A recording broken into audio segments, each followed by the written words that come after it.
नमस्कार दोस्तों, मैं अंकित डिजिटल शिक्षा पर आप सभी का हार्दिक स्वागत करता हूं। चलिए शुरुआत करते हैं अपने वन लाइनर करंट अफेयर के सेशन की। यह सेशन बेहद ही महत्वपूर्ण है। यदि आपको पूरा क्लास पसंद आए तो चैनल को सब्सक्राइब करें, वीडियो को लाइक करें, कमेंट करके अवश्य बताएं।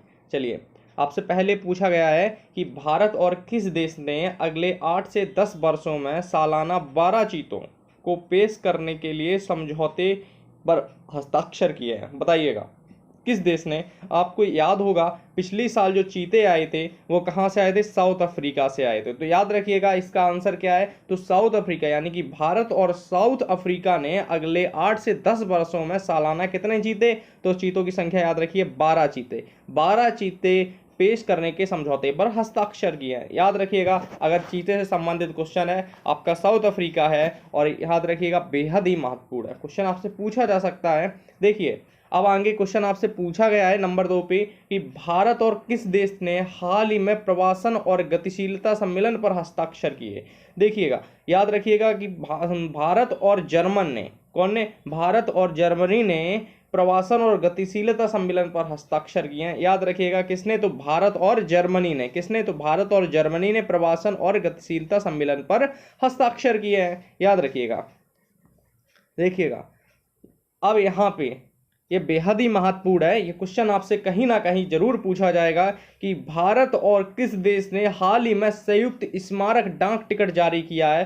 तो भारत और लक्समबर्ग जो देश है, कि भारत और लक्समबर्ग ने हाल ही में संयुक्त स्मारक डाक टिकट जारी किया है। यदि आपसे क्वेश्चन पूछा जाए कि संयुक्त स्मारक डाक टिकट किन दो देशों ने मिलकर जारी किया है, आप बताएंगे भैया कि भारत और लक्समबर्ग ने जारी किया है। क्वेश्चन आपसे ऐसे भी पूछा जाता है भारत और किस देश ने, तब भी आप बताएंगे लक्समबर्ग है। तो ऐसे करके आपसे क्वेश्चन पूछा जा सकता है। याद रखिए वन लाइनर है, बेहद ही महत्वपूर्ण क्वेश्चन है। सेशन को पूरा देखिएगा। यदि आपको क्लास पसंद आए तो चैनल को सब्सक्राइब जरूर करें। देखिएगा अब ये आप इस पे स्टार लगाइएगा, ये आपको कहीं ना कहीं क्वेश्चन जरूर छपा हुआ मिलेगा कि भारत और किस देश की सीमा पर बीएसएफ और बीओपी कृष्णा का उद्घाटन किया गया? याद रखिए भारत और बांग्लादेश। याद रखिएगा कि भारत और बांग्लादेश की सीमा पर बीएसएफ और बीओपी कृष्णा का उद्घाटन किया गया है। ठीक है, अगर आपसे पूछा जाए कि बीएसएफ बीओपी का उद्घाटन कहाँ हुआ, तो भारत और बांग्लादेश की सीमा पर हुआ। यानी कि भारत और बांग्लादेश की सीमा पर बीएसएफ और बीओपी के कृष्णा का उद्घाटन किया गया है। आइए नंबर 5 के ऊपर चर्चा करते हैं। देखिएगा पुस्तकें आपसे पूछी जाती हैं। आप सभी को भी पता है कि करंट अफेयर में पुस्तकें कितना महत्वपूर्ण रोल अदा करती हैं, और हम क्वेश्चन ऐसे ही एक लेकर आए हैं। बेहद ही महत्वपूर्ण पुस्तक है। किसने हाल ही में मोदी, पुस्तक का नाम लिखिए, Modi a global order in flux. क्या नाम है? Modi a global order in flux नामक पुस्तक किसकी है? आप बताएंगे जेपी नड्डा की है। किसकी है? तो जेपी नड्डा जी की जो पुस्तक है Modi a global order in flux नामक पुस्तक किसकी है? आप बताएंगे भैया कि जेपी नड्डा की है। याद रखिएगा, पुस्तक को रट लीजिएगा। यह पुस्तक बहुत ही महत्वपूर्ण, बेहद महत्वपूर्ण पुस्तक है। यदि ये पुस्तक आपको कहीं ना कहीं छपी हुई मिली तो आप इसे बड़ी आसानी से कर लेंगे।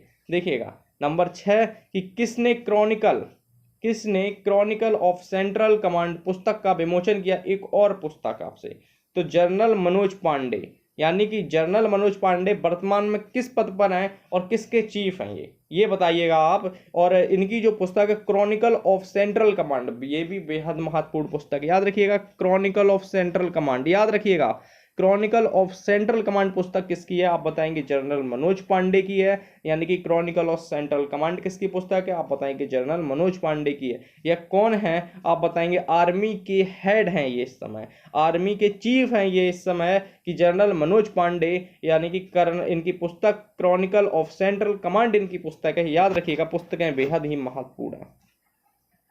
देखिए आगे आगे क्या कहा गया है नंबर 7 पे कि किसके द्वारा लिखित पुस्तक, एक और पुस्तक है कि किसके द्वारा लिखित पुस्तक never give in inch fighting for the America I love काफी सुर्खियों में रहा। तो आपसे पूछा जाए तो आप बताएंगे भैया कि माइक पोम्पियो की पुस्तक है कि never give in inch fighting for the America I love. यह पुस्तक किसकी है? आप बताएंगे माइक पोम्पियो की है। तो एक बार और आप साथ में बोलिएगा कि never give in inch fighting for the America I love ये किसकी पुस्तक है? माइक पोम्पियो की है। बेहद ही महत्वपूर्ण पुस्तकें हमेशा याद रखिएगा, क्योंकि पुस्तकों से क्वेश्चन आपको आपस से मिलेगा। देखिएगा एक और उपन्यास, यानी कि किसके द्वारा लिखित उपन्यास विक्ट्री सिटी। विक्ट्री सिटी किसका है? आप बताएंगे सलमान रुश्दी का है।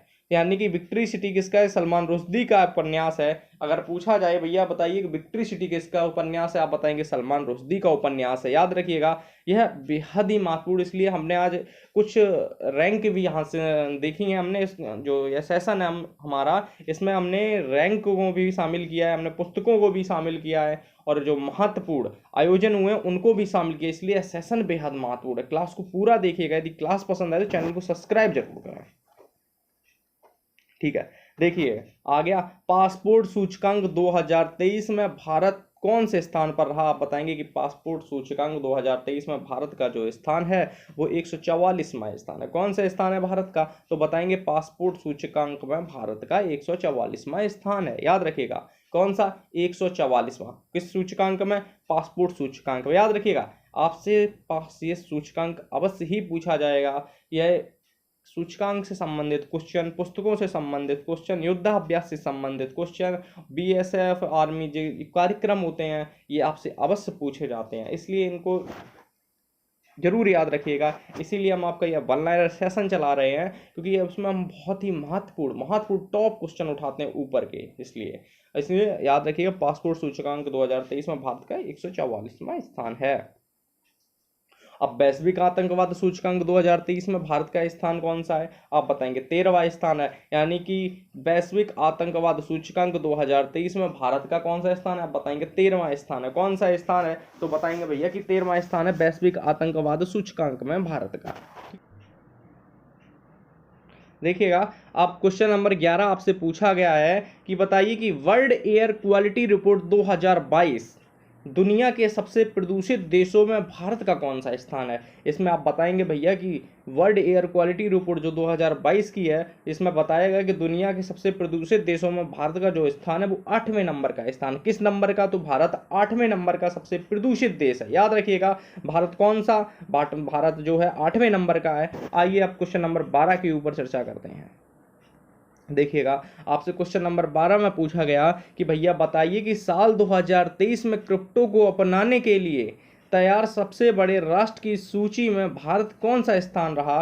तो भारत का 7वां स्थान रहा। कौन सा स्थान रहा भारत का? आप बताएंगे भैया कि भारत का 7वां स्थान रहा क्रिप्टो को अपनाने के तैयार सबसे बड़े राष्ट्रों की सूची में। चलिए अब शुरुआत करते हैं क्वेश्चन नंबर 13 की।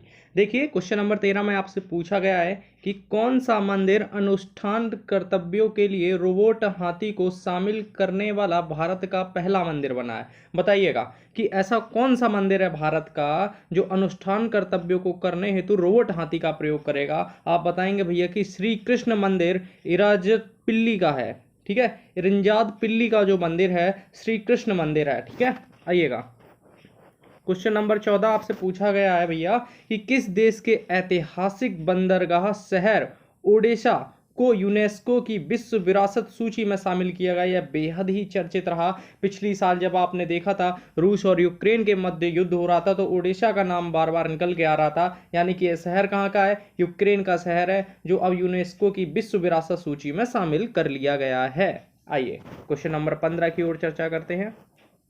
देखिए जो क्वेश्चन महत्वपूर्ण होंगे हम आपको बार बार वो क्वेश्चन बताएंगे, इसलिए जो कम महत्वपूर्ण है वो हम आपको एक बार से ऐसे ही पढ़ा देते हैं, क्योंकि ध्यान में रह जाए। क्वेश्चन आए तो वो ध्यान में आ जाए। लेकिन महत्वपूर्ण क्वेश्चन हमने आपके पहले ही ले लिए हैं, जैसे किताबों के जो भारत का क्रम आया है, रैंक आई है, उस वो वाले। और देखिए आगे एक और क्वेश्चन आ रहा है कि भारत ने किस देश को अंतर्राष्ट्रीय सौर गठबंधन में शामिल होने का स्वागत किया है। आप बताएंगे भैया कि कांगो देश है। यानी कि भारत ने कांगो को जो अंतर्राष्ट्रीय सौर गठबंधन है उसमें शामिल होने का स्वागत किया है। ठीक है, आइएगा क्वेश्चन आपसे ऐसे भी पूछा जा सकता है नवीनतम देश कौन सा है अंतर्राष्ट्रीय सौर गठबंधन में शामिल होने वाला। याद रखिएगा। देखिए बेहद ही महत्वपूर्ण क्वेश्चन नंबर 16, ये बहुत ही महत्वपूर्ण क्वेश्चन है कि किस खिलाड़ी को कुश्ती महासंघ की निगरानी समिति में शामिल किया गया? आप बताएंगे भैया कि बबीता फोगाट को। किसे? तो बबीता फोगाट को अंतर्राष्ट्रीय कुश्ती महासंघ की निगरानी की समिति में शामिल किया गया है। किस खिलाड़ी को? आप बताएंगे बबीता फोगाट को। किसमें शामिल किया? कुश्ती महासंघ। किसकी? कुश्ती महासंघ की निगरानी समिति में शामिल किया गया, याद रखिएगा, ठीक है। किसे? बबीता फोगाट को। आइए क्वेश्चन नंबर 17 की ओर चर्चा करते हैं कि किस कंपनी द्वारा भारत का पहला 5G सक्षम ड्रोन विकसित किया गया? आप बताएंगे भैया कि आईजी ड्रोन कंपनी है, यानी कि आईजी ड्रोन कंपनी के द्वारा भारत का पहला 5G सक्षम ड्रोन विकसित किया गया है, ठीक है। किसके द्वारा? तो आईजी ड्रोन के द्वारा, ठीक है। आइए क्वेश्चन नंबर 18 की ओर चर्चा करते हैं। देखिए क्वेश्चन नंबर 18 में आपसे कहा गया कि यूरोपीय संघ ने कहाँ प्रथम उपग्रह प्रक्षेपण केंद्र का उद्घाटन किया?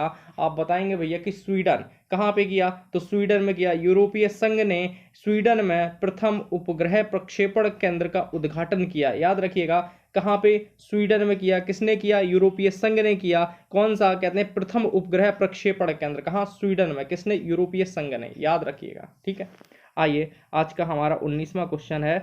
देखिएगा चैट जीपीटी। जब आप आर्टिफिशियल इंटेलिजेंस की बात करते हैं तो वहां पे नाम निकल के आता है आजकल सबसे पहले चैट जीपीटी का। लेकिन चैट जीपीटी को टक्कर देने के लिए किसने अपना एआई चैटबॉट वर्ड लॉन्च किया? आप बताएंगे भैया कि गूगल ने लॉन्च किया है। गूगल ने। चैट जीपीटी बहुत फेमस एआई है, इसको टक्कर देने के लिए गूगल ने चैटबॉट वर्ड लॉन्च किया है, याद रखिएगा, बेहद ही महत्वपूर्ण है। आईसीटी में चैट जीपीटी से क्वेश्चन आएगा एक, अगर आईसीटी आजकल सभी में पूछा जा रहा है, इसलिए याद रखिएगा।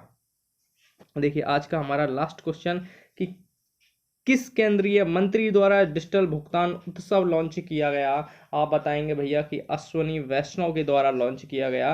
किसने? तो अश्विनी वैष्णव ने हाल ही में डिजिटल भुगतान उत्सव लॉन्च किया, याद रखिएगा। किसने? अश्विनी वैष्णव ने क्या लॉन्च किया? डिजिटल भुगतान, ठीक है।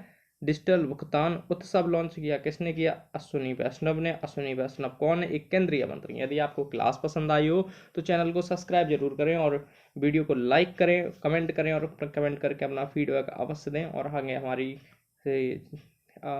चीज़ों से जुड़ने के लिए, हमारे नोट्स और हमारे पीडीएफ प्राप्त करने के लिए आप हमारे टेलीग्राम चैनल को भी ज्वाइन कर सकते हैं, ठीक है। जय हिंद।